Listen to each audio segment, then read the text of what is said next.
As the nation marks 1 million COVID deaths, we want to draw your attention to a stunning statistic.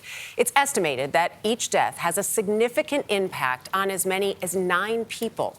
A new book called the Modern Loss Handbook is an interactive guide for moving through grief and building resilience. Author Rebecca Soffer lost her mother in a car crash 16 years ago. 4 years later, her father died suddenly.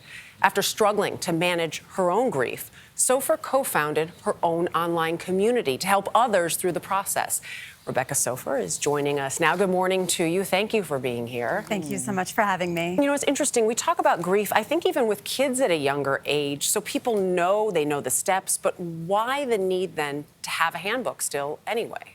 Because we still kind of suck at this conversation. I mean, can we use that word on morning news shows? I think so. We do a really bad job at normalizing something that is just one of the most normal human experiences that a person can have. I mean, if we're gonna love anybody that's alive, we're gonna grieve them when they're gone. And we kind of get bogged down in like, all the right things that we should be saying and the platitudes that we're fed, and like that doesn't end up helping anyone. It doesn't help.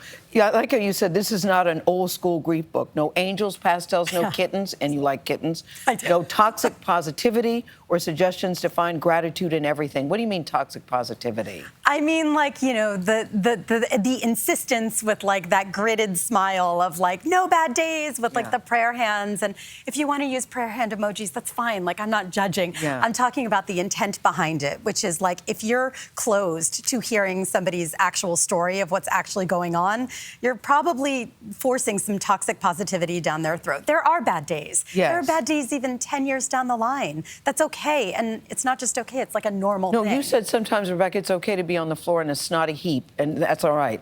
Listen, I like the less pithy ways, but accurate stages of grief.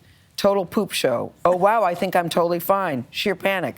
I hate people. I need people. No, I actually do hate people. Right. This is an accurate flowchart of like the inside of my brain. Yes. And you know, you experience all those things sometimes in one day, sometimes in 1 hour, and sometimes over the course of just like the entire arc of the experience. And, you know, I'm just trying to show, again, like it all points toward this is all normal. Like as long as you're not hurting yourself or anybody else in the process, just you do you. You grieve your own way. I think people can tell this is an irreverent guide. There are stickers in the back. There's something called sad libs. Yes. But I'm curious for people who are confronting other people, meeting other people who are going through this process. How do you signal that thing that you think is so important, that you're open to hearing whatever the reality is? Yeah, I mean, we were talking about this earlier, and I think that we get so overwhelmed by like, look, this is the United States. We like fixing things. We like having the fix. We like making things better. You can't make it better for another person. If they've lost somebody they love, all you can do is show up for them and make it clear that whatever they're going through, you're aware that it's not contagious. Grief is not contagious. That's a message I'd like to get through. Yeah. By sharing your story with someone, you're not going to make them sadder. You're not going to like make it so that that's going to happen to them. And if you just make it clear that, you know, you're willing to sit with them in a place that's really uncomfortable, sometimes sad, sometimes ragey, sometimes darkly hilarious, and sit with them through it, that is what they need. They need acknowledgement. They need to feel like they're being seen in something really hard. You said that grief is exhausting and draining, and you could be grieving everyone can be grieving the same person differently. Yeah. But I saw so many things that I've done wrong reading your book, by the way. I think, you know, it is irreverent, but it also is very serious. You give us some practical things.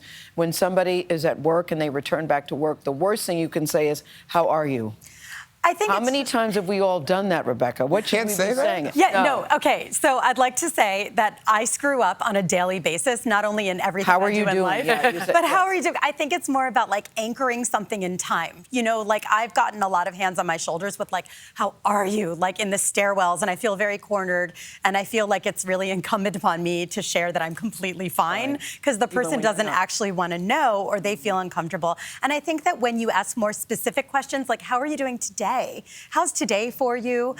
You know, hey, I see that there's an anniversary coming up, like Mother's Day, like anchoring something within time. Yeah, you said those are triggering things. Yeah, and just be aware of that and just say, I know this is coming. Like, I'm here to talk, I'm here to text. You know, it's not that hard to show meaningful support. And actually be there. Yeah, grief milestones are cruel time machines. I thought your book was so good. Thank so you. good. And you said when all else fails, you can just say to the person, it's nice to see you. Yeah.